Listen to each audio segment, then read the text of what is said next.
नमस्कार दोस्तों, आज के हमारे इस वीडियो में हम आपके लिए माघ मास की एक बहुत सुंदर कहानी लेकर आए हैं।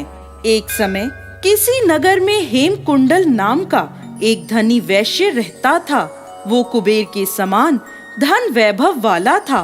वो बहुत पूजा पाठ, दान आदि करने वाला व्यक्ति था। गाय का पालन करता था और मंदिर, कुएं आदि का निर्माण उसने करवाया था। उसके 2 पुत्र थे जिनका नाम कुंडल और विकुंडल था। जब वह दोनों युवा अवस्था में आए तब हेमकुंडल गृहस्थी का कार्य उन्हें सौंपकर वन को चला गया। वहां भगवान विष्णु की आराधना करता वैकुंठ को प्राप्त हुआ।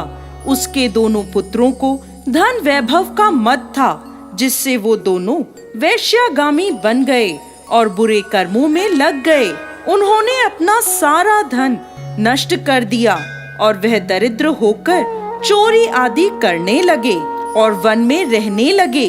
वहां पशु पक्षियों को मारकर खाने लगे। एक समय देवयोग से कुंडल पर्वत पर चला गया, जहां उसे सिंह ने मार दिया और विकुंडल को सर्प डस गया। इस प्रकार उन दोनों की मृत्यु हो गई।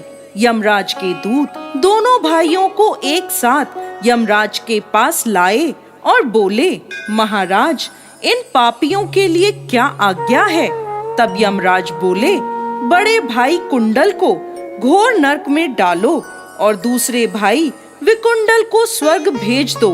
तब बड़े संशय के साथ विकुंडल बोला, हे यमराज, मेरे मन में बड़ी भारी शंका उत्पन्न हो गई है। हम दोनों भाई एक ही कुल में उत्पन्न हुए, एक जैसे ही कर्म करते रहे।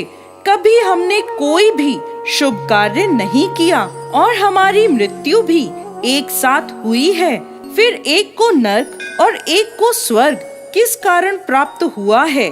तब यमराज बोले, विकुंडल, माता पिता, भाई बहन, ये सब संबंध जन्म के कारण प्राप्त होते हैं और जन्म कर्मों को भोगने के लिए होता है।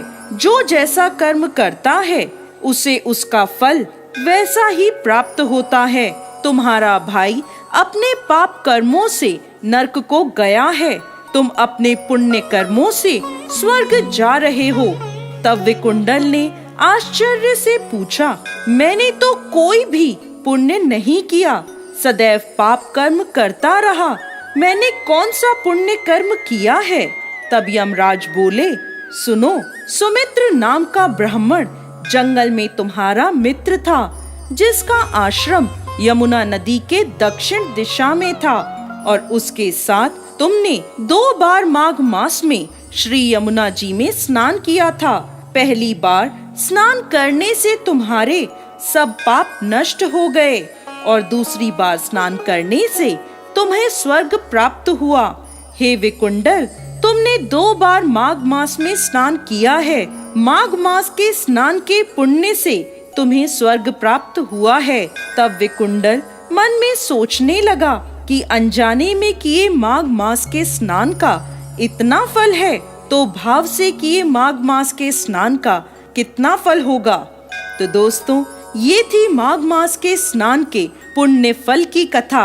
आपको हमारी ये कहानी कैसी लगी, हमें कमेंट बॉक्स में लिखकर जरूर भेजिएगा। साथ ही साथ आपके अपने इस चैनल को सब्सक्राइब जरूर करें। जय श्री हरि विष्णु।